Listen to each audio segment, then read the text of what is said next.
So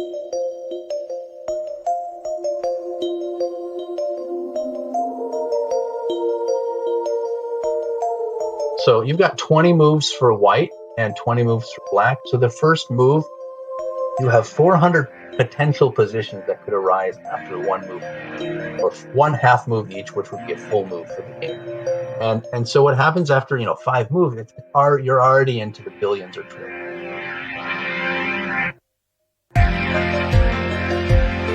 Hello and welcome to And If Love Remains. I am your host, Mike Levitt, and I have with us today again, Dr. Elias Pettersson.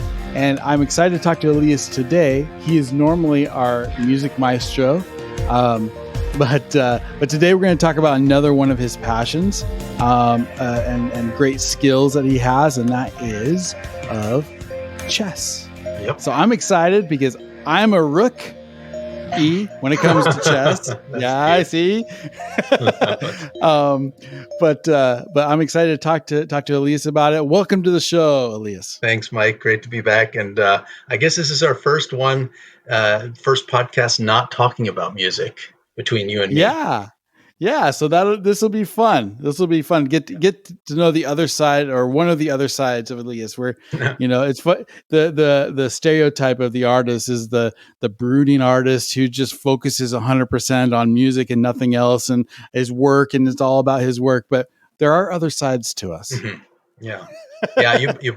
Actually, we could go on about that too. I think Rubinstein said, or he among others, and maybe he was paraphrasing, but the life you live, the richness of your life really shows in your music making. So yes, I'm paraphrasing him, but I totally believe in that. I believe that too. I believe that somebody who's locking themselves in a hole to do art is going to come out as if you were locked in a hole. Yeah, exactly. So experiencing life, experiencing hobbies, experiencing other great loves, I think adds to the richness of the beauty of what we do. Mm-hmm. Exactly. So I'm excited to talk to you about chess. You are one of the top players here in Arizona. Is that right? Sort of. And we'll get into how strengths are measured and ratings and things like that. But okay. I would say my strength is pretty high. There are titled players in Arizona that I cannot compete with, but I'm right fairly strong. Well, let's talk about you and like your history with chess. Like, when did you get started, and how did this become a great love of yours? Yeah. Well, I love, and like you say, it is a great love of mine, and it's. I've never been much of a hobby person. I'll first say that.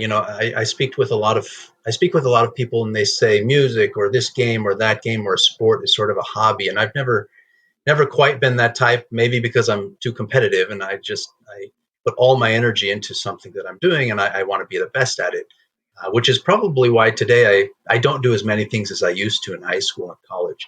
I was really spread thin, sort of jack of all trades. But I fell in love with chess pretty early in my life. I played at home. My parents both played a little bit and taught me how to move the chess pieces. And I remember playing with my dad a tiny bit. I played with him as a kid, and then I didn't have contact with him for a while. But I would say he would be today maybe a beginning club player, at the club level. Okay. He tells me he's not that strong. I could never beat him when I was a kid.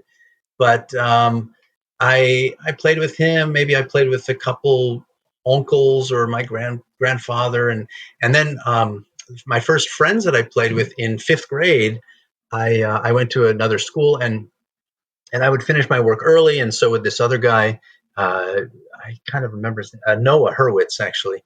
And my teacher at the time, I loved my 5th grade teacher. She said, "Well, if you're done, you can go in the back of the classroom and play chess." So I just started to play chess with him on this, small paper board, basically small plastic pieces, almost every day. And wow. I didn't know any strategy. I had never trained. I just played with my family, and we both improved each other by playing. And then in 6th grade, I went to a fairly elite private high school, actually, in Albuquerque, New Mexico. I was quite lucky to be accepted, and they had a very strong chess team there. And that's when I really started to get in. Actually, in 6th grade, some of my friends said, "Oh, you should join the chess team." And basically my friends were the types that would go to the chess team. And so I said, well, I'll think about it. And then I watched a few meets, and I thought it was kind of scary, but a lot of camaraderie that went on, and a lot of focus and concentration. And I like that, all those aspects, the social aspect as well. And Yeah. so then I joined really in seventh grade, and I played in my first tournament in seventh grade. And I actually won. I was in the novice division. I mean, the lowest division. So they were all Oh, but nothing beginners. like that gives you some But juice. that gave me a huge boost. And actually, it was rated. So there's an organizing body in the U.S. called the USCF, the United States Chess Federation, and that's just the national federation. There's an international federation, FIDE, which is Fédération Internationale des Échecs, or something like that. I always forget if it's d'échecs or des échecs. It's French, but that organizes everything in the world, and the U.S. is sort of part of that as well. So I got a rating, and I'll talk about what a rating means, because I think most people don't know what that is. Oh, yeah. I got a rating which was pretty high for a 13-year-old at the time, and I really started to enjoy it. So I joined my team. I built a lot of social ties with the people there, and I started playing in the school meets. We had a school meet every month, and we would go to a certain high school and be matched up with whichever other school had the same number of points as we did in the season. And just as sports would do, you'd play another sports team. So we played many different teams, and by the time I got to high school, so I was on the team from seventh grade through 12th grade, and we were state champions for all of that time, and then until my senior year, we were co-state champions actually that year.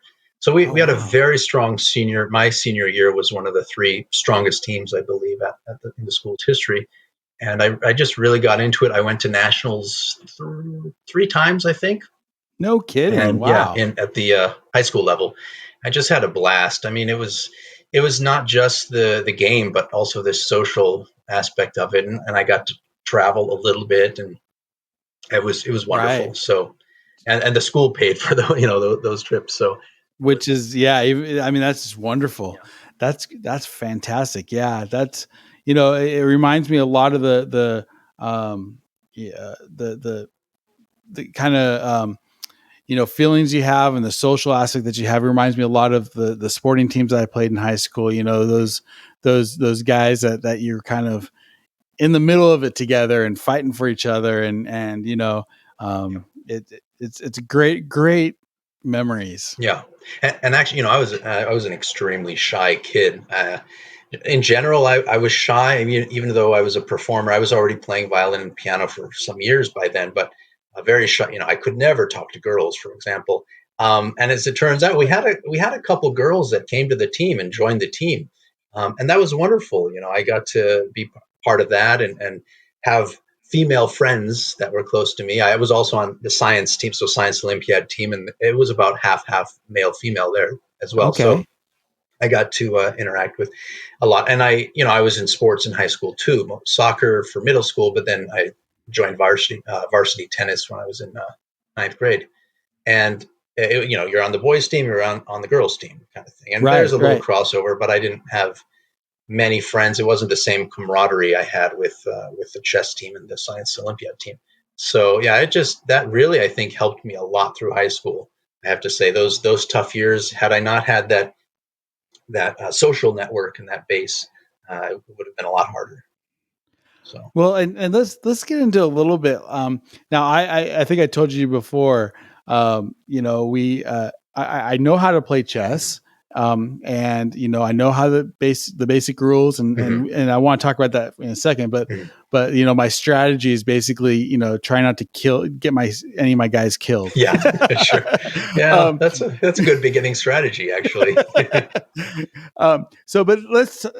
I also know that there's this brand new TV show, The Queen's Gambit, that's made Hmm. chess quite a bit more popular these days, which is another reason I'm excited to have you on to talk about this. So, but I think there maybe a surprising, maybe not amount of people that don't even know the basic rules Hmm. of chess. So let's talk a little bit about that Yeah, and we can lay a and foundation upon which yeah. to talk about. Yeah, so I mean, Chess, just very briefly, and there are tons of videos online. There are a lot of great YouTubers and streamers and commentators that I can suggest later on.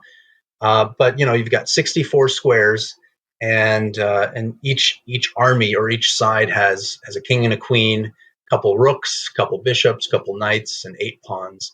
And you really are battling it out. It's a battle of the minds. And I think there was a mathematician many years ago, I mean, a couple decades ago, that figured out what the maximum number of chess games or positions is. And this is including just everything, even bad positions, because when we Right. get into AI and computers, they basically do brute force method up until recently, which I'll talk about too. But I think they calculated something on the order of 10 to the 200th power of possible chess positions. So that's more than the Wow. stars in the galaxy and all that. It's an incredible number that we can never wrap our head around. Actually, the game Go, I don't know if you're familiar with that, but that has even more possibilities and options. No Whereas a game kidding. like checkers, it has a lot of options, but might be in the 10 to the eighth power. I don't know, but it's relatively, we can figure that out. Computer could Right. just It's play the perfect checkers. JV compared to Yeah. chess. Yeah, and chess has always been the breeding ground, or the testing ground rather, for computers. Ever since the advent of supercomputers, when they were big in the 70s and 80s, and then the home computer became big in the 80s when I was a kid. And one of the tests was always, how can it play chess? And when I was a kid, computers couldn't play worth a darn. They would just get crushed by a typical master. And I'll explain what a master means. But Yeah.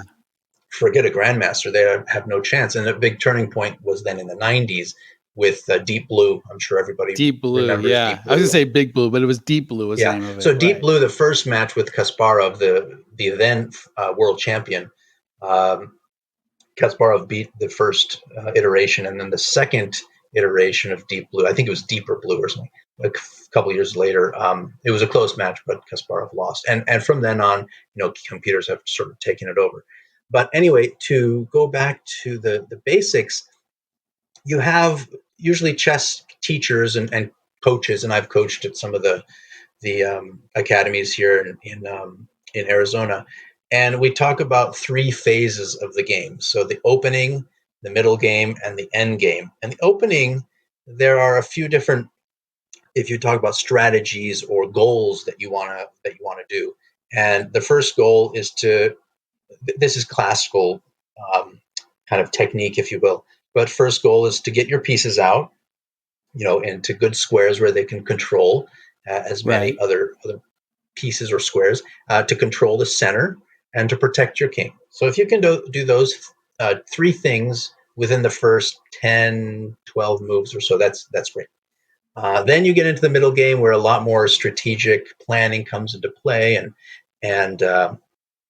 trading of pieces, and then you get into the end game where it's very calculating into, like, if I do this, he does that.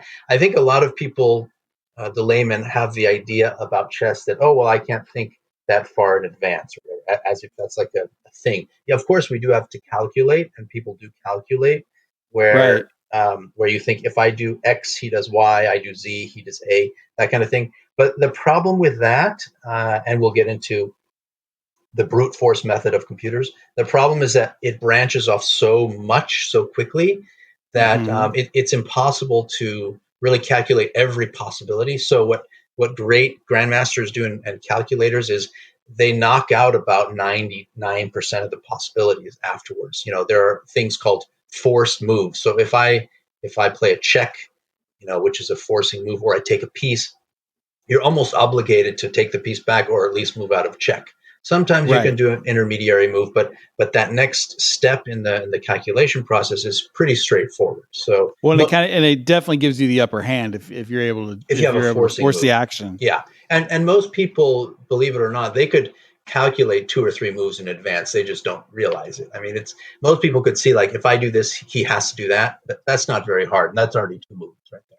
So Yeah. since we don't have really a visual medium, I'm not going to go over all of the rules, but you know, I would just go online and watch how the pawn can move 1 or 2 squares forward at the beginning. Um, I think the way chess is taught as well is a little backwards. One of the chess coaches and teachers from many years ago, Emmanuel Lasker, he was a world champion. He used to coach and teach his students that you have to learn the essence of each piece first before you look Huh. at strategy and you look at problems and start to solve those. And I think there's something to that. I think today we get too much into, okay, learn this checkmate pattern, learn this, memorize this opening, Right. and that doesn't really help very much to Where improve. if you're thinking in terms of what can this pawn do Yeah, for me, or exactly. what can this, what kind of things can the knight do that Mhm. other pieces can't, for Yeah, so he example. often started his training with just one piece at a time and exploring the possibilities of how that would move. The knight, for example, that's the toughest one to pick up if you're a beginner because it moves in an L shape, two up and one over, or one up and two over, and it's Hmm. the only piece that can jump other pieces, including your own pieces. So that's a little tricky. But once you get the basic moves of how the pawns move, how the king moves, one square in any direction, how the queen moves, the castling is slightly difficult to understand, but it's not too bad. I think the most difficult rule to explain is Enpassant, and that's actually the newest rule to chess. And I say newest, I mean it's from the 1700s. But at the I'm like, time, oh, are they still updating yeah, the rule book? yeah, there are chess variants which we can talk, but the Right. classical game of chess, yeah, no rules have changed since the 1700s, and the at the time, chess was between two men, of course. It was and usually rulers of the state or wealthy people, and they might go to the drawing room in a beautiful mansion and play a game of chess. And so it was kind of the battle of wits, and it was ungentlemanly to have a draw, which today means you split the point. It's pretty even.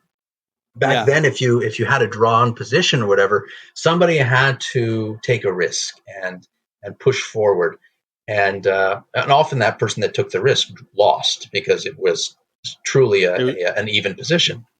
right. And so they created this rule because the both players would kind of interlock their pawns and create these fortresses or these walls, and you couldn't break through the barrier. It was very difficult. Ah. So they would purposefully, if an opponent's pawn was well advanced into your position, you could move 2 squares up on the first pawn move, and then just block the position. And so they were finding all of these players were blocking the positions to avoid fights. I mean, fights on the chessboard. Yeah. And so they created this new move called Ompassant, which is French. It's in passing, and so you can take diagonally. It's hard to explain with words, but you can basically take diagonally as if they had moved 1 square instead of 2 squares, because pawns are the only pieces that move forward but capture diagonally. So Right. I know it'd be a lot easier in a visual medium just to show these things. Well, And I'm trying to think, because I mean, from what you're describing, like I don't think I've ever tried that kind of move. How rare is that kind of it's move? it's pretty rare until you get to the club level, because most people just don't know how it works or they're confused about it. Once you get to the club level, it does occur, or at least the threat of it could occur to stop people from moving their pawns in such a manner. Gotcha. Yeah. Okay. So Interesting. that's a tricky move, but I think most people will get that. The other nice thing, if I'm talking about a position or an opening, chess notation is very helpful. And there's an old notation which is called descriptive notation, which I don't use and I don't know very well.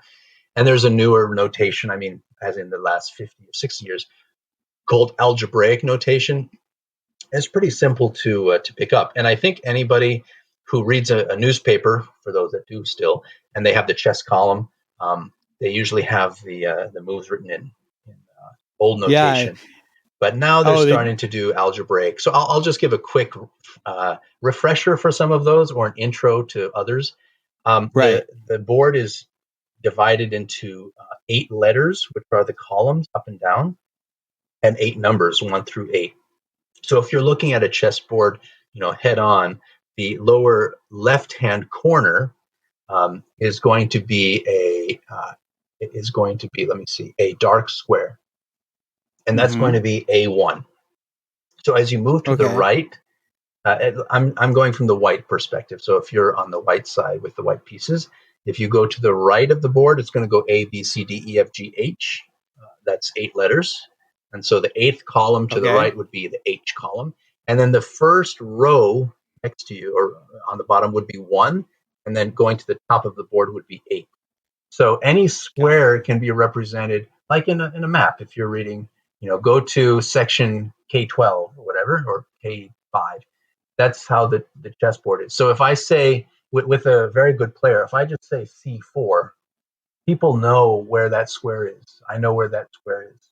It's Right. over 2 columns and up 4 squares. It happens to be a light square. I just know that square because there are many positions where a bishop could go to that square or a pawn could go to that square on the first move.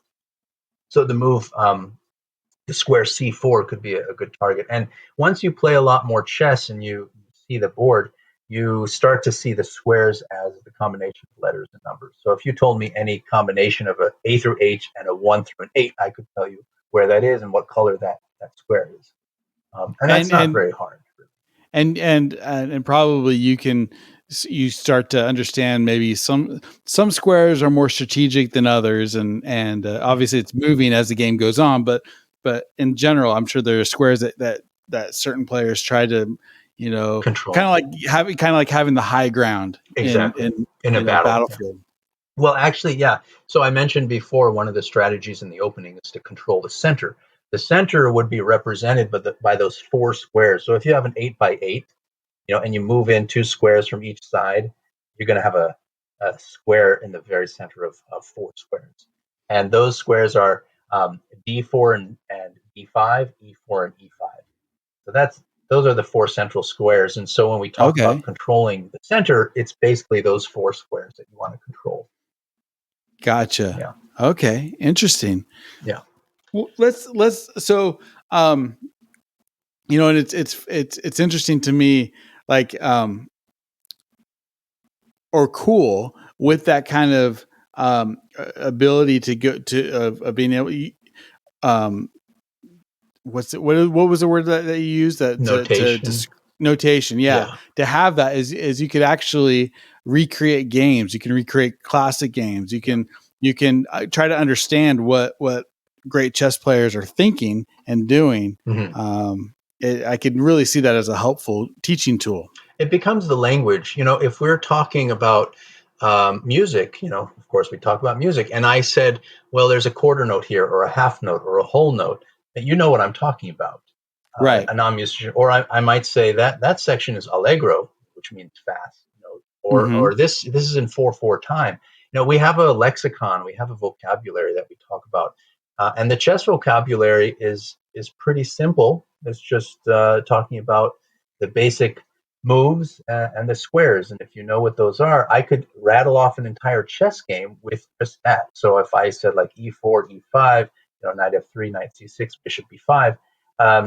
A grandmaster or even a strong player would easily be able to follow what I'm doing. And that opening that I just described has a particular name to it.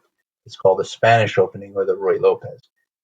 And so that, for those of you listening, you might not have followed all those moves, but basically you say the square if it's just moving a pawn, and you say the knight or the piece plus the square if you're moving a piece. So I said E4, which means the pawn on the white side moves to the square E4. Then E5, the pawn on the black side moves to E5. Then I knight F3, so the knight on the white side that can move to F3 goes to F3. And then knight C6, the knight on the black side that can go to C6 goes to C6, etc. And you get that. You can set up that position at home pretty quickly with that method. So, yeah. What other stuff? There's so much stuff to talk about, but I don't know where do you want to go with rules, with strategy, rating, That's how interesting. strengths are measured. We have a lot of options. That's very cool. Well, let's talk a little bit about I'm trying to think. Let's talk a little bit about strategy. You mentioned there's the three aspects to the game. There's the opening where you're trying to Mm-hmm. get your players in position, protect your king, and what was the third thing you're trying to Control, yeah. So control the center. So the three and phases of the control the center? game: Okay. the opening, middle game, and end game. And in the opening, you have three goals basically: get out your pieces or develop your pieces, control the center, and protect your king. Usually by castling or So by stacking pieces around him.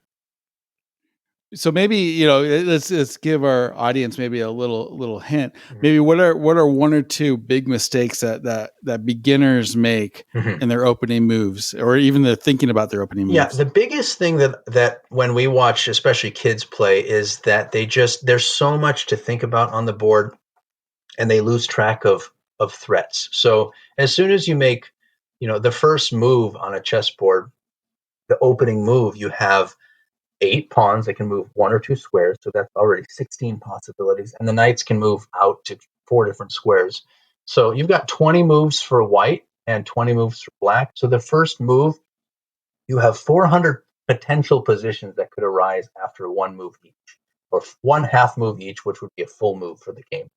And so what happens after 5 moves? You're already into the billions or trillions. And Right. and what happens with the beginners is that they might move, first of all, a lot of pawns out, and they don't realize that you need to be getting pieces out as well. You can't, if you think of it in battle terms, a general would never send out just the infantry and one Right. division of the infantry to do all the way. Of course, no, he'd get the cavalry involved, he'd get the navy, all the different sectors involved to overwhelm the opponent. Um, and so most beginners don't know how to get their pieces out effectively or quickly or to the right squares. And even more basic than that, somebody might attack a piece and they just don't see that it's being attacked. So my advice to anybody that's playing at the beginner level is, do a quick check, do a mental check of checklist of all your pieces. Which of them are being attacked, and by which other piece can I do anything about it? Sometimes you can just take the piece that's attacking you. Sometimes you have to run away because there's no way. Sometimes you can block. There are many different approaches or ways to deal with threats. And when I coach students, we have a lot of workshops and worksheets to go over that kind of stuff, and we give them different problems to say, okay, find the threat, analyze the threat. How many ways can you get out of those threats? Just Hmm. as an example. So the biggest mistakes at the very early level, very beginning level, and I think you're probably above this level, but just looking at your pieces and seeing basic threats and attacks. And then the next thing is not just moving one piece, trying to get all of your pieces out and coordinate it together. And that takes some time. Right. So, but yeah, that's most of it. And then once you get past that stage, you can play, and then it's a little bit more complicated than that. But Right. Right. Okay.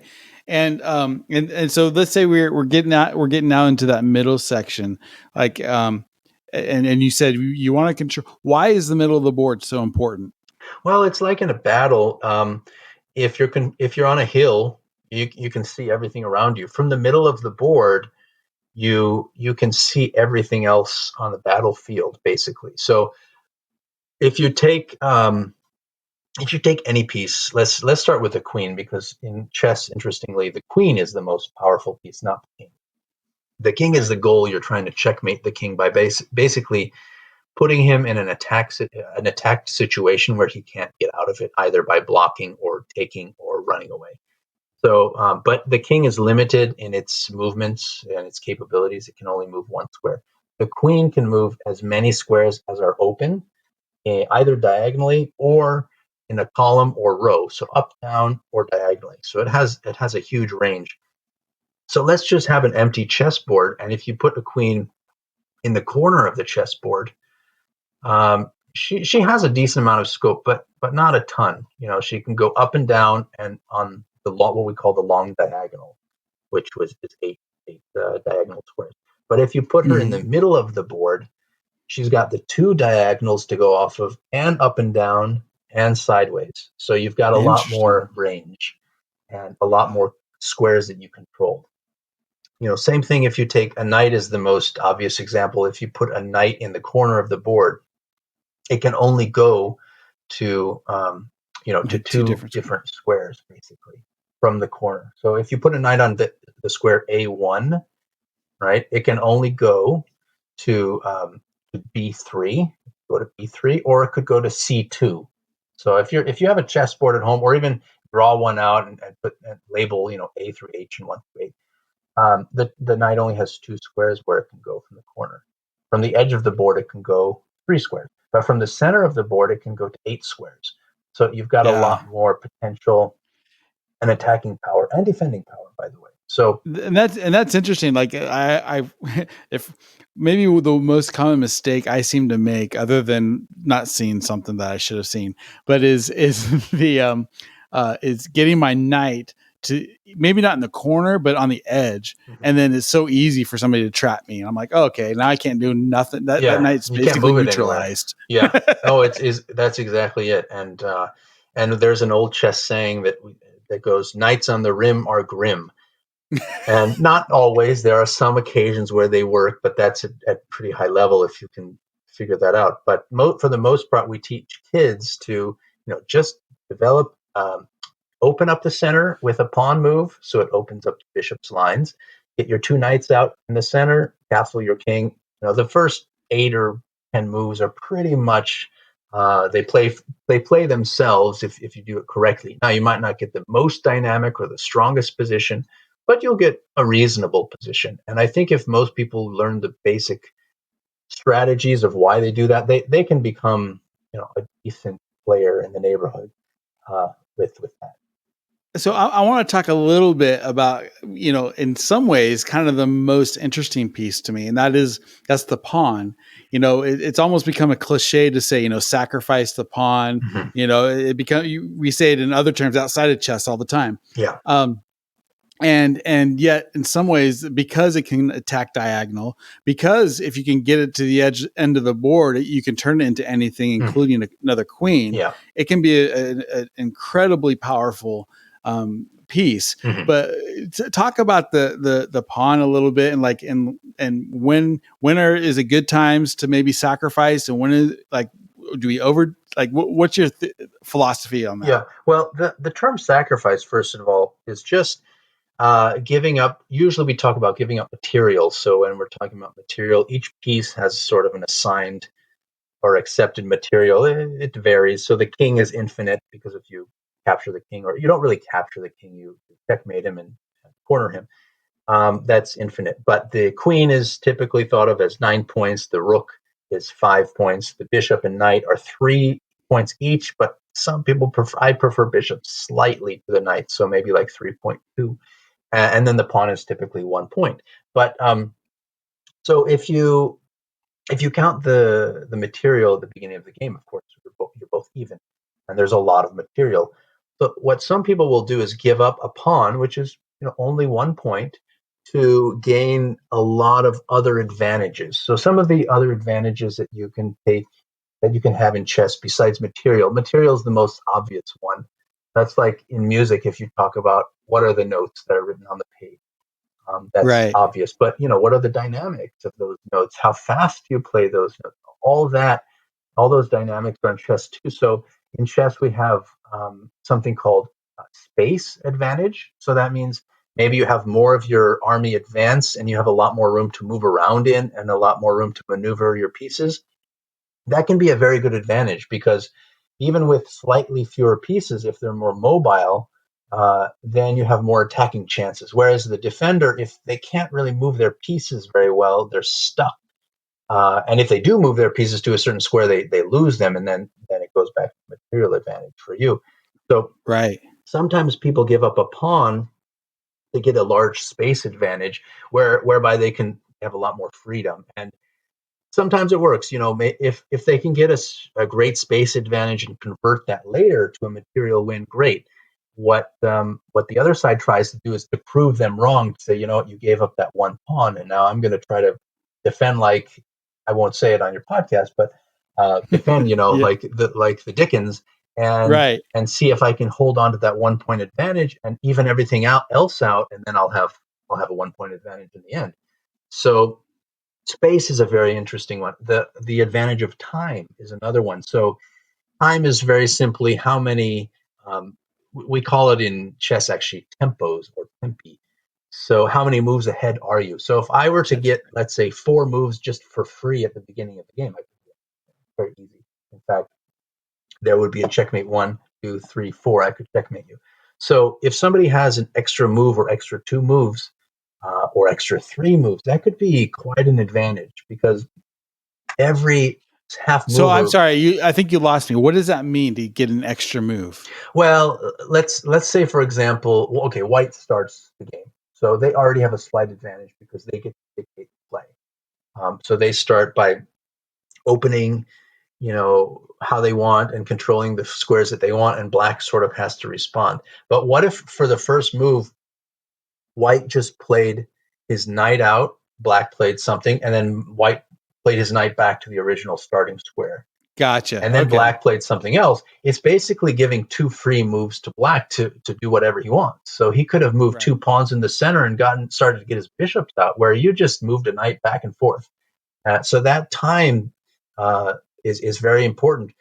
And also, if you move a pawn out, let's say you move a pawn up 1 square, and then 5 moves later you move that pawn up another square. Why didn't you move it up 2 squares the first time? Right. That you That you makes could have sense. saved some time. Now, some openings require that you move it up once first to block something, and then later you can move it up 2 squares, or another square. But that concept of time is very important. And so at my level, one move or 2 moves could mean the difference between a win and a loss, or a win and a draw. At the grandmaster level, for sure, it's Yeah. the time that you lose. It's so important, because if somebody's attacking you, they have 1 move, you have 1 move, and if they're creating multiple threats with one of their moves, and you can only defend against some of those threats, you're falling behind every move a little bit at a time, and Hmm. eventually you're going to cave in. So that's another advantage that we can use by sacrificing that pawn. So is it worth sacrificing 1 point to get a lot of extra tempos? Maybe, Sometimes. maybe. Yeah. It really depends. There are some openings, including the Queen's Gambit, and we'll get into that opening and why the show it's called that. But that is basically gambiting a pawn, or sacrificing a pawn. It's a temporary sacrifice in that opening, unless you play an extremely sharp line where black gets an extra pawn. But if black tries to hang on to that pawn, it can often be very dangerous for him, Ah, because gotcha. he spends 4 or 5 moves just to defend that pawn, and then he weakens another part of his position, and white gains a lot of time on that side of the board. We talk about queen side of the board, so which is A through D. The queen starts on the position D1. That's the starting position, and the king starts on D1. I should have mentioned maybe where all the pieces start, in case you're wondering how they are set up. So the pawns are on your second row. So if you're looking from uh, A to H, it's going to be A2, B2, C2, etc. Black pawns are going to be on A7, B7, C7, etc. And then the pieces go. The rooks are on the outside. The knights are next. The bishops are next. And then for the king and queen, the way I remember it is the queen goes on her color. So if you're white, the queen goes on a white square, which Goes on would the be white. D1. If you're black, the queen goes on a black square, which is D8. So the left side of the board, if you're looking from the white perspective, is the queen side, and the black side, the king side, the right side of the board is called the king side. Anyway, in the Gotcha. queen's gambit, it's you're gambiting a pawn on the queen side, and black tries to defend it on the queen side, and then white makes a lot of headway on the king side where king is, and often gets a knockout blow because black has spent too much time defending that one extra pawn. Because Um, they're focusing on the wrong. Yeah. yeah, it's like, let me save this 1 point of material out of all the points. If you add up all the points, you've got, was it 19 plus 6 times 12, 31 plus 8. So 30, you start with 39 points per side. 1 point, not a big deal. Not a big deal. Right, but because it's at the beginning, and you're trying to maintain all your material at the beginning, especially, I imagine, and and that's where the action's happening. You can get. I imagine it's because you kind of get lulled, get hyper focused on that one situation. Yeah.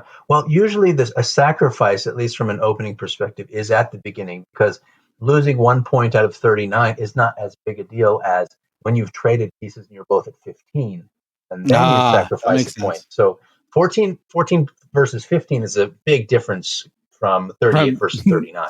38, Yeah. right? So Okay, I've got two more strategy questions, and then sure. I want to talk about ratings. Yeah. So we let's talk a little bit about like the end game situation, and maybe two quick ones, like one where you're kind of need to be you're on the defensive. Maybe you're down several pieces, and they've definitely had the upper hand on your king, and then maybe on the flip it where you're on offense.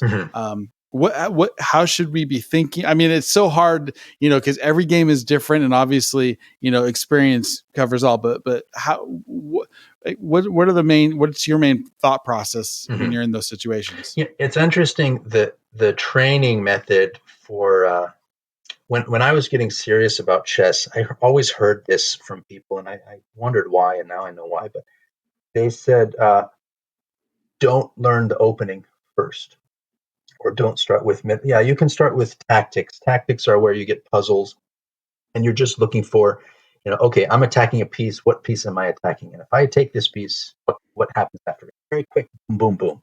1, 2, 3. Right. Knock out things, and those are very important. People need to study tactics, and that's where strategy gets developed, and you learn what different like you learn what a pin is, what a skewer is, and those are little positions you can practice. But the opening, most people think, oh, can you just tell me the first 10 moves? I want to memorize those moves. And I think, Right. well, you might be lucky if you get those 10 moves in, but I would say 99.9% of the time, or 99% of the time, you're not going to get those exact 10 moves in, because somebody's going to do something else you're not expecting.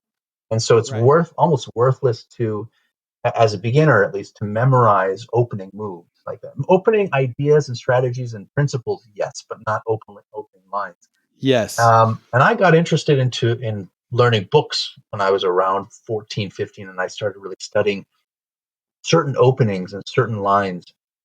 And we'll get into that. One of my favorite openings is called the Sicilian Defense, as for black, really, and but it's only in response to a specific white move first that he does, and that's Oh, E4. so when you see him do a specific thing, you go, okay, this is a strategy I'm going to use to start out with.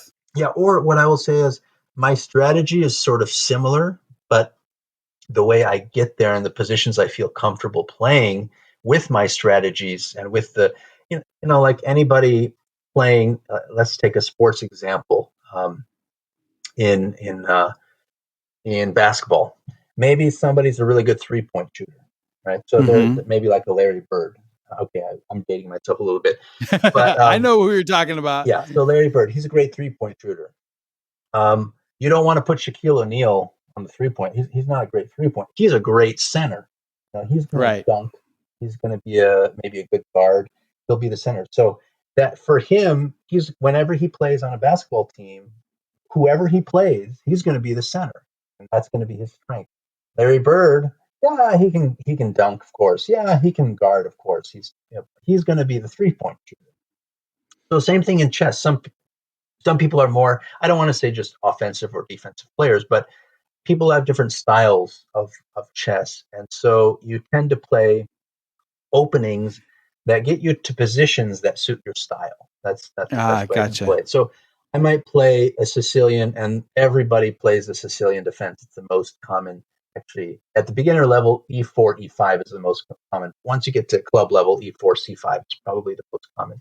And that's the start of the Sicilian. So everybody plays Sicilian, but there are many variations of the Sicilian, and it depends on your temperament which variation you tend to choose. And I like to choose a very sharp variation that really became popular in the 60s, and then it died for a little while, and then it became popular in the 80s again, and some world champions kind of picked it up, and I started to learn it in the 90s, and I even did a senior high school project. I wrote a book on the variation and analyzed a couple of my games. I wasn't a very strong player at the time, but it was a good learning experience. And now, actually, the current world champion, he and a couple other strong grandmasters have brought it to life in the last decade or so. Oh, So wow.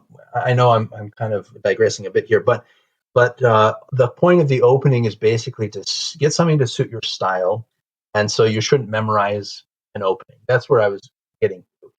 But what I said I heard from a player when I was younger, and I didn't know why, is start the end game first. So learn from the end game first, and then backtrack to get to those positions. So, for example, my opening preparation, when I talk about that, like when I play a tournament, and most players play tournaments, they have to prepare quite a bit actually in advance, and Mm-hmm. really study for a while because tournaments are extremely grueling. I played the most grueling tournament I played in was the World Open in Philadelphia, 2006 or five. I think 5 or 6. And Wow. I played in my particular division. There are a lot of divisions. I was in the B division, and you have 2 games a day.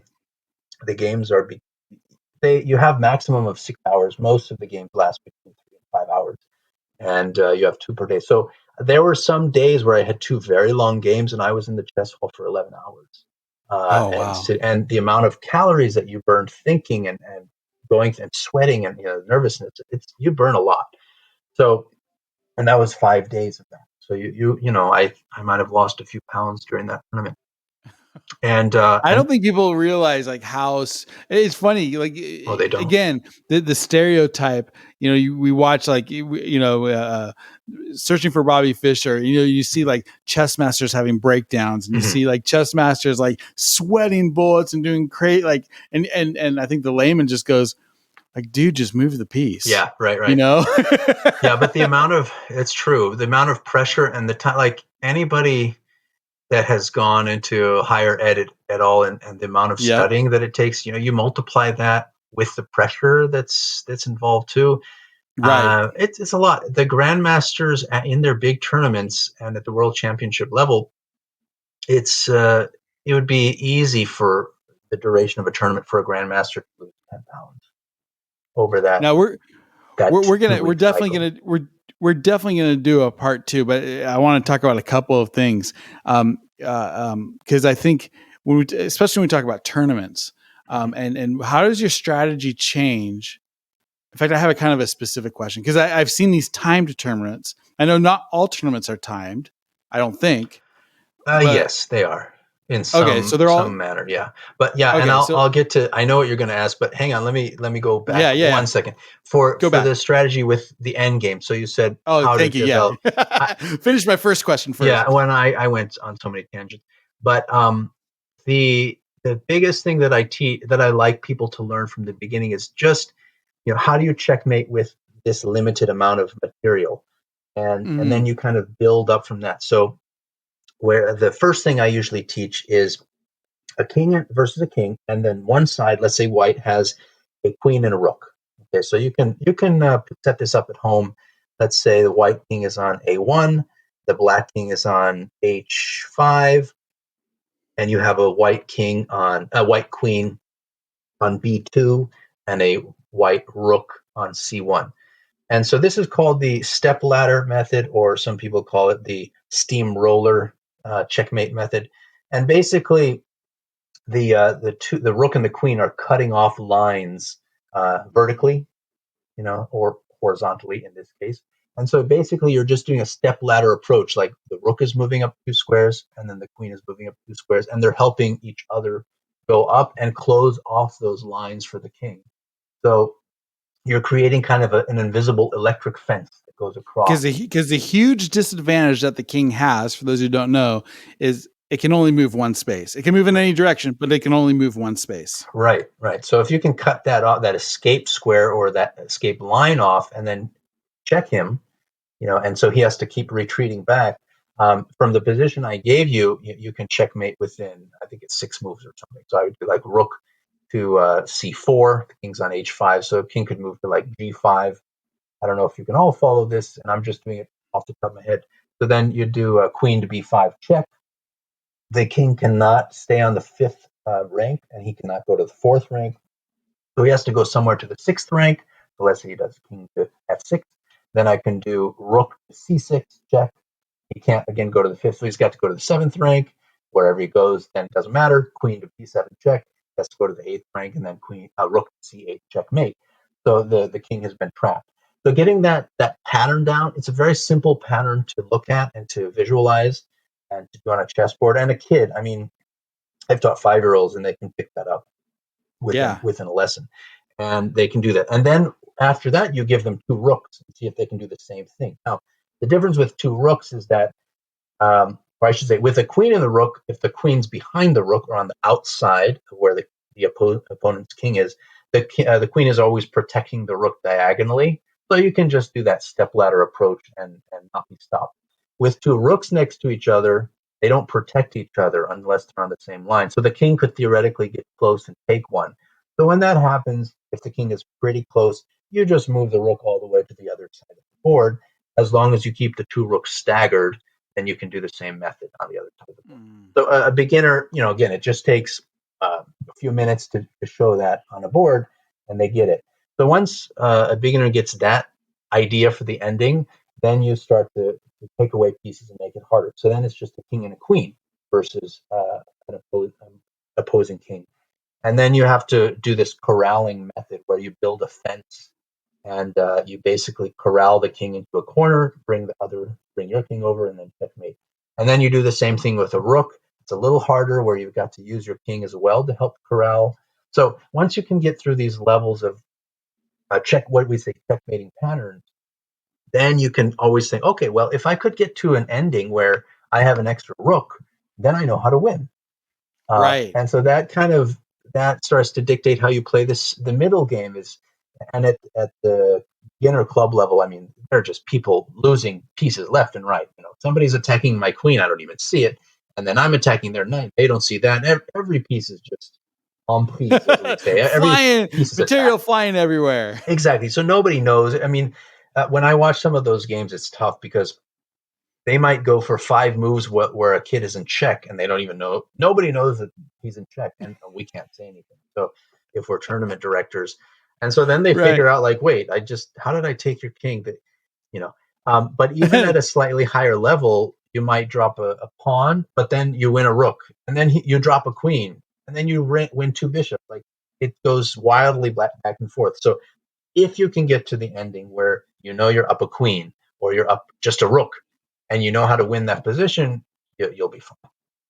And then you kind of go back from that. So I've studied a lot of end games, and I feel actually the strongest part of my game is my end game. So if I'm fairly even with somebody in the end game, I mean, at my level, we're not dropping lots of pieces, and if we do, I just resign. There's no point. If I'm playing somebody at my level and I'm down a rook in a long game, there's no point to play. I just resign. Right. Unless I'm playing online and I play very fast games and I try to win on time, which is another issue, which we'll get. I think your question is about time, but we just resign. But at the lower club levels, I would just suggest keep playing. Your opponent might make a big mistake, and the tide will turn in your favor.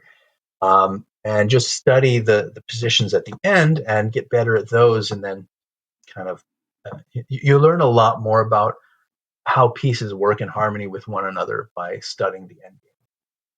Yeah. So Okay. anyway, you're going to ask about time controls, I think. Control. Right. And I think there's like two main things with that. First of all, my understanding is if you run out of time, you lose. Yes. So you do have to control your time. But what is most important? Making the right move or saving time? Yeah, it's a balance. Well, I say yes, definitively. Actually, it's yes only 99.9% of the time. Right. There are some occasions where if you lose on time, you don't lose the game.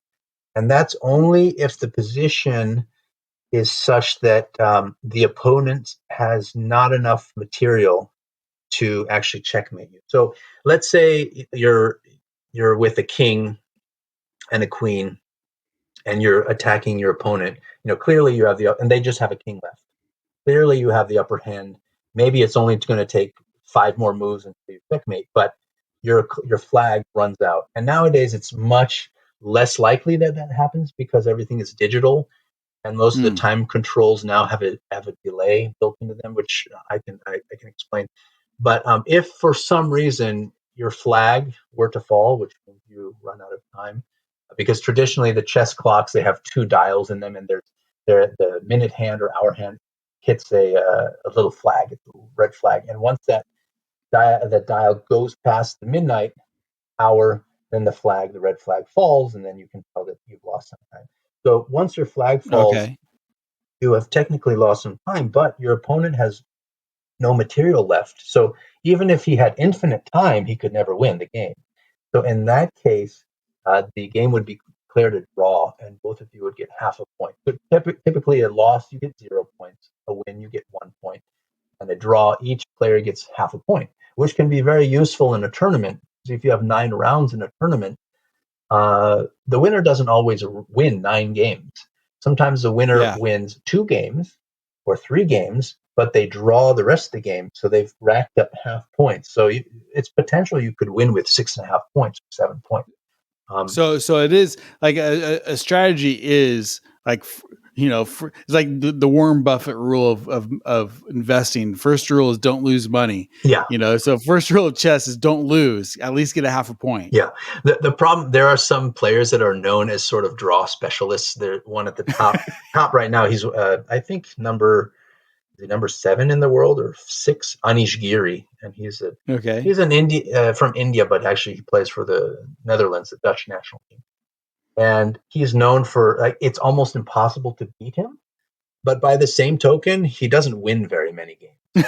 So his record is often just tons of draws, whereas other players, one of the American grandmasters that comes to mind is just this very aggressive player, but he often gets himself into trouble. And I don't think he's in the top 10 right now, but he was always in the top 10 since I was a kid. He was always a strong player, but for the last 20 years, he's been really, really top echelon. His name is Hikaru Nakamura. And, he's so aggressive that in a tournament, he might win 4 games, whereas this other guy will win 0, but he might lose 5, So, right. Or he'll win 4, he'll lose 3, and he'll draw 2, whereas the other guy might win 1, lose 1, and draw 7. So Wow, it's quite different. that's interesting. Yeah. Let's time limits. Yeah. Okay. So when we talk, they have gotten faster over the years. When I was playing in tournaments, we talk about classical chess or standard chess, but nowadays things are faster and faster in our everyday life. Rapid chess has become, or even speed chess or bullet chess is what they call it, or even lightning chess, which is extremely fast, and that's what I usually play. That's become much more popular because it's fun to watch, and I don't think people realize just how much fun chess is. And when you get to really understand the game, there's a lot of stuff going on. It's portrayed slightly incorrectly in popular culture, but I have to say it's been done pretty well in a couple instances, like Searching for Bobby Fischer. Mostly it's pretty good, and Queen's Gambit is mostly pretty good. And so in a standard tournament game, the typical time controls I used to play, and I haven't played in a tournament in 15 years, so keep that in mind. My rating, actually, which we'll talk about, is lower than my strength, and I think a lot of players would say that, like, oh, I should be higher rated. But in my case, I've beaten a lot stronger players, and my over the board OTB rating, which is registered and recognized by USCF, because you have to play in their sponsored tournaments to gain a rating. Okay. And you have to play a certain number of games against other players with ratings to get that. So anyway, my rating is fairly low compared to where my strength is. But when I used to play in tournaments, the standard time control would be 40 and 2 SD1, which means 40 moves in 2 hours, sudden death 1 hour.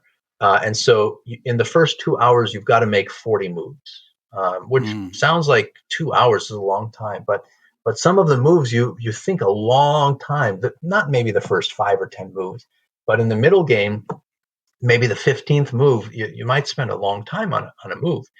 And there's some grandmasters that get in real time trouble, and some others that just speed through things and have no trouble at all. And once you get through those first 40 moves, then you have 1 hour to complete the rest of the game. So theoretically, you could take 2 hours and 59 minutes, to complete a game. And the longest game I actually ever played in a tournament was where I used almost all my time, and he also used close to all of his time. And the whole game was about 5.5 hours. Oh, wow. Yeah, and the longest time I spent, intense. yeah, it was intense. And the longest time I spent on a single move, so I used to tell my chess students, because they play in tournaments, and at that level, the beginning, you might have 30 minutes for the whole game. That's just what it is. It's still long enough to keep notation. 30 minutes is sort of the shortest amount of time for you to be able to call it a decent standard game where you can keep notation and mark down the moves. And I've played a lot of 30-minute games at a chess club back home, and I've played a lot of strong players with that time limit. But most of the kids that play, they use 2 minutes of that, because they've already lost all their pieces by the end of 2 minutes, because they're moving so quickly. So I asked them, what do you think the longest amount of time I've spent on one move, where I just sat there looking at the board and thought, what is my next move? And what, calculating all these possibilities and trying to judge the position. And the longest I'm curious, what do you think the longest time I've spent? I was going to say one move, and it must have been an extraordinary move. I'm going to say 23 minutes. That's a good number. That's a lot of time. That's a good It is a lot of time. It actually wasn't an extraordinary move. It turns out in that game that around that move was when I started to lose the thread and I lost the game. But I spent about 45 minutes on the one move. Yeah, because it was in a very difficult position. It was the middle of the game. We both had a lot of pieces out. It was pretty crowded, and I kind of had to make some decisions. Okay, do I go with this direction or that direction? What is my strategy, which would dictate what happens over the next 15 moves, and then we'll see what happens after that. It's kind of this was like a turning point move. Yeah, like what's going to happen. Yeah. And I chose, I think I'd gotten to that point and I was already a little bit weaker, and so I just didn't quite find the right continuation over that span of 5 moves, and then I found myself in real trouble, and I couldn't quite come back from it. So that was the longest I've spent, and the longest game. And that's the thing. I can't and we've talked about this before in performing, like performance anxiety, like how time changes when you're on stage. And I'm sure it's the same thing in a chess tournament where you probably imagine, I don't know, I could actually see it going both ways, but my guess is, with your heart pumping and as you're thinking things through, unless you've consciously slowed your brain down, you probably you can sit on a move for 5 minutes and think you've been sitting there for 20. Oh yeah. 5 minutes for a single move is a long time. And I remember actually that move, boy, I was so nervous that I'm trying to recreate in my mind what it was like. I don't think I realized how long I'd spent, because I did look at the clock every so often. I was calculating things and thinking things through for a little while, and then I would look at the clock again. I was like, wow, that I just spent 5 minutes doing a little thing, and then I forgot kind of where I was in my mental calculation. So I had to go back and recreate some of that, and then think of it. And by the time I was done, my opponent had already gone up and walked around the room, which nowadays is a little tougher. You have to worry about cheaters, because now you can have such a powerful computer on your cell phone. At the time, that wasn't the case. So we didn't have to worry about that. We just had to worry, are they going to go to the bathroom with a friend? And but this was in high school. So, but yeah, I just spent so much time, and remember looking at the clock a couple times, like, okay, well, I've got time left. Just it's better at this point. You were talking about, when is it better or worse? It's better to think about a really good move now and try to do my best, so that later on, my position will be better, so I won't necessarily have to spend as much time. That's the hope. making a Yeah. great move. But of course, it didn't turn out that way. I made that move, wasn't great, and then I ended up having to really defend later. So who knows? Is there much cross talk going on? Like if if somebody's taking, upwards 20, 30 minutes to make a move, is their opponent going, come on, man, Oh, what's actually, not at all. There is no talking in tournaments, and it's extremely at my level. When I played, it's very strict. The tournament yeah. halls when I played in the World Open, there are 1,000 people in that room playing it in 8 different divisions. You could hear a pin drop in the room. I It's can't imagine the complete, like it's like a pressure chamber. Yeah, it is very quiet, and I remember one of the scenes from Searching for Bobby Fischer, which is really cool. At the first tournament that he goes to, and there are all these kids lining different. You've seen the movie, right? Yes, yeah. And all these tables, everybody, and he says, "Start your clocks," and then boom, boom, boom, boom. You hear like all this clicking, and then everybody's clicking and hitting, and blah, blah. I'm like, that just would never happen. Maybe the first move you hear some nice clicks, but it is silent. When an adult tournament, if you do talk, and if my opponent were to say something, I could actually call over an arbiter and say, he's been talking to me, it's distracting, and they would give him a warning. And if he does that again, and I call, or even another, maybe somebody 3 boards down calls and say, yes, this man or this woman has been talking, it's extremely distracting. They could forfeit the game. And if it becomes even more Wow. than that, and they get, a couple more, they could forfeit the tournament. Wow. So yeah, it's very quiet. There's a lot of sort of mutual respect. I mean, you can give off a lot of clues with body language, and again, Right. that's hard to judge. But if I'm across my point, we try to play mind games too. I think everybody does a bit. I might try to just look like I'm bored, or I'm totally in control of this position. Like whatever you do, it doesn't matter. And yeah, I could win now or later. You want to give off that cool, but inside you might be like, oh my gosh, this guy's crushing me. I don't know what I can't survive his attack. Oh, It's man. there's a lot Okay. of nerves going on. All right, so we've just scratched the surface, but I want to end with this. Talk about the rating system, Mhm. and if what does it mean to be a grandmaster? What's the rating system all about? How can you know how good you are? Yeah, yeah. So the rating system it's basically a number that you are assigned, and it goes from zero, which I mean nobody's really zero, to for a human being approximately 2,800. So 2,800, 2,900. That's about the top. And actually, the current world champion has set the rating records for humans. Oh wow. He's broken. I'm just curious. Do you know what the record is for a computer? Oh, it's much higher, and I'll talk about that and why. Um, Yeah. and actually, some of the newest neural network AIs are so strong that they have not been officially rated. It's just they're guessed how strong, because the whole idea is, could chess be solved?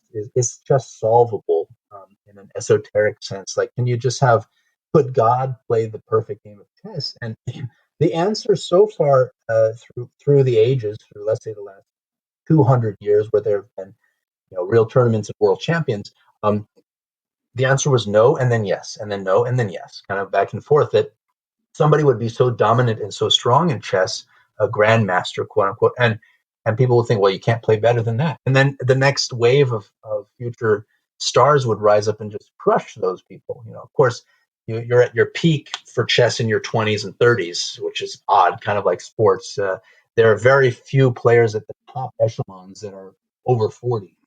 One of them is one of my heroes, Vishwanathan Anand, who is the former world champion from India. And he's like, I think he's almost 50 now, and he's still in the top, probably not top 15 players, Oh maybe wow. top 10. And I mean, he's 5 to 10 years older than the next person in that group. The current world champion, Magnus Carlsen from Norway, is 20. How old is he? I don't think he's 30 yet. He's like 28, 29 right now.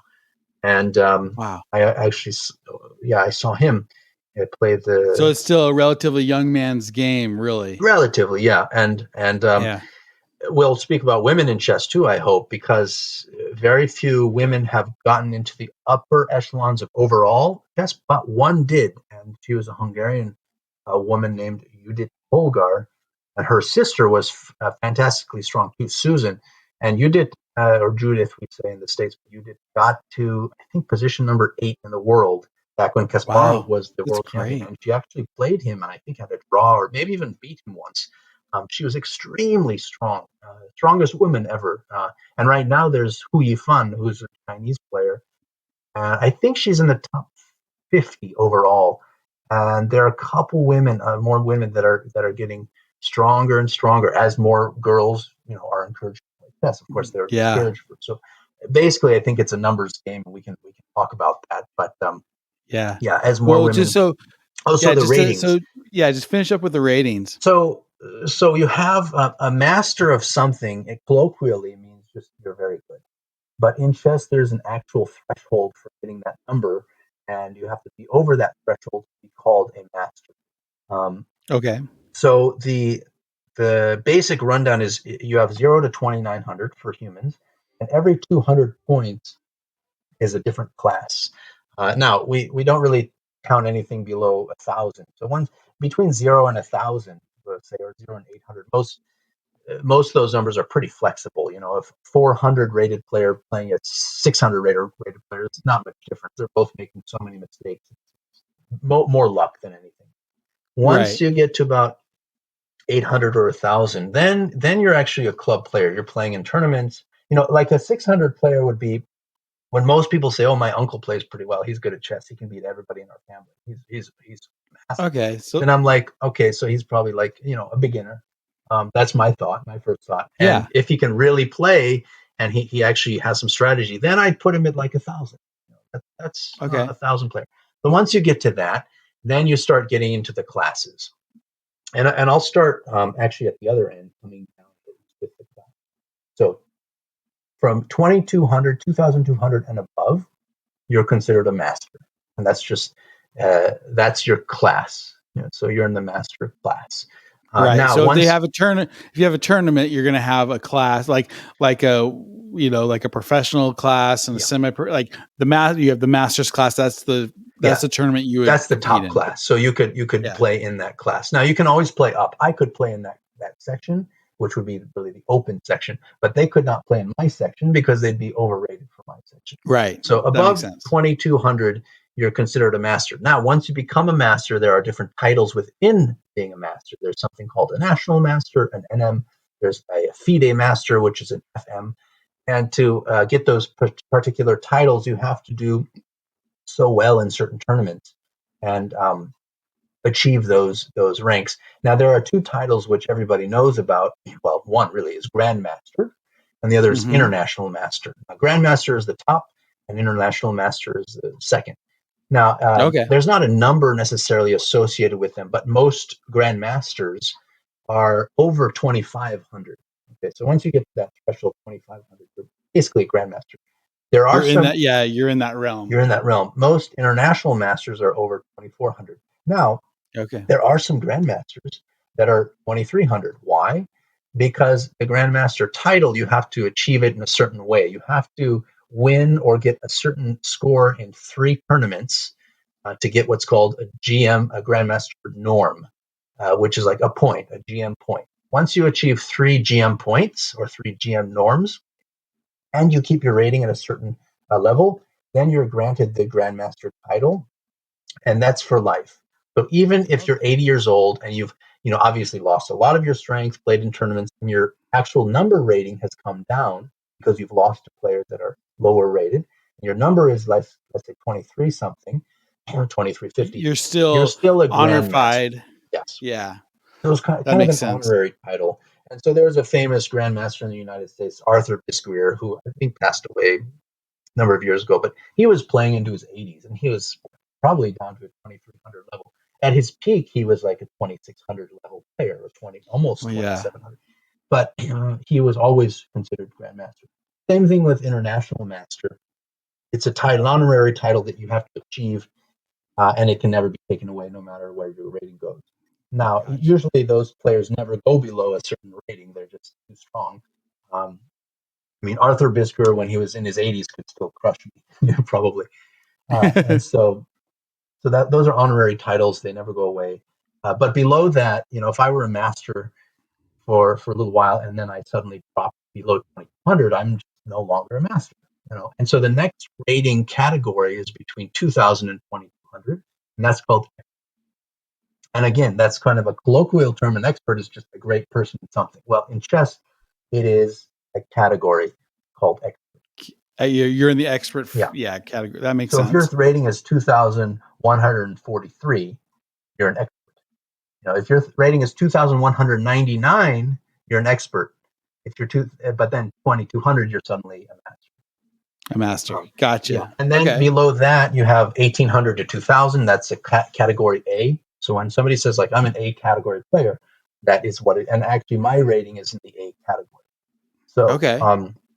that's where, and then 16 to 18 is a B category. 14 to 16 was a C. I spent most of my high school years in the C category. And then 12 to 14 is D, 1,000 to 1,200 is E. And we don't really talk about much below that because there's not much of a point of Right. dividing 200 points below 1,000. It's the plebs trying to make it up the ladder. Right. Yeah. So how you gain those points, and there's actually a very complicated mathematical formula, but if I simplify it, it's basically if you place somebody in a tournament, and let's say you both played, you have to play at least 20 games or 30 games now to have an established rating. At the beginning, your rating fluctuates wildly when you first play in a Right. tournament because they don't know how strong you are. Once you've played 30 games or 20 games, maybe, you've established your strength, and then to go up or down from there is much harder. So if you're playing, let's say you're a 1,400 player, you played, that's how I started out as a 1,500 player, then I dropped to 13 and I worked my way back up. I'm 18. And so let's say you're a 1,400 player and you play another 1,400 player in a tournament. And let's say you win the game. So for a win, you typically get 16 points added. And for every, you're both the same, so you don't get any advantage in that regard. So if I was a 1,400 player and played another 1,400 player, I would gain 16 points from that. So I would be 1,416 or 1,416. Okay. If I lost, the same thing. I'd lose. He would lose 16 points, but he would be 1,386 after that game. Let's say I was a 1,400 player and I played a 1,500 player and I won. I would gain 16 points plus a differential of 4 points for every 100 points that my opponent was above me. Okay. So I would gain 16 points plus 4 points because my opponent was 1,500 and I was 1,400. So I would gain 20 points. I would go up to 1,420. He or she would come down to 1,480. Okay, now if I were to play a 1,300 player, you gain, and I won, you would add 16 points minus the differential of 4 points per 100. So I would lose, I would get 16 points minus 4 points because they were 100 points lower than me. So I would gain 12 points. Does that make sense? So I'd be 14, that makes 12, sense. and they would only lose 12 points as well. So that's the approximate. So that's the thing. If I were a 1,400 and playing a 1,000 rated player, it's almost, I'd be expected to win. So I'd gain very little from it. Right. I might gain 1 point or 2 points. Whereas the 1,000 player, if they played a 1,400 player and won, they would gain 16 points plus 4 times 4. So they'd gain another 32 16 points. Yeah. So that's quite a bit to go up 32 points. And when you're between, let's say, 1,000 and 1,500, you can gain a lot of points quickly. But once you get past that 1,600 mark, it gets harder to gain points. Right, because you have to find matches that are comparable, and you have to. I mean, there's a lot that goes into that. Yeah. So that's a basic idea. I think this is probably a good place to pause, because we definitely have to do a part 2. We just scratched the surface, but I want to thank you. This has been, I mean, I've learned a lot from it. I know our audience is going to really enjoy this, and so when you're watching the Queen's Gambit, you know what they're talking about. And we're yeah, we'll talk about Queen's Gambit and maybe some computers and chess and online stuff later. There's so much and cultural stuff. I mean, there's some great stuff. So, Elias, thanks again for being on the show. Oh, thanks, Mike. Let's do it soon. Let's do this again. Okay, sounds good. All right. This is Mike Levitt, and you've been listening to And If Love Remains.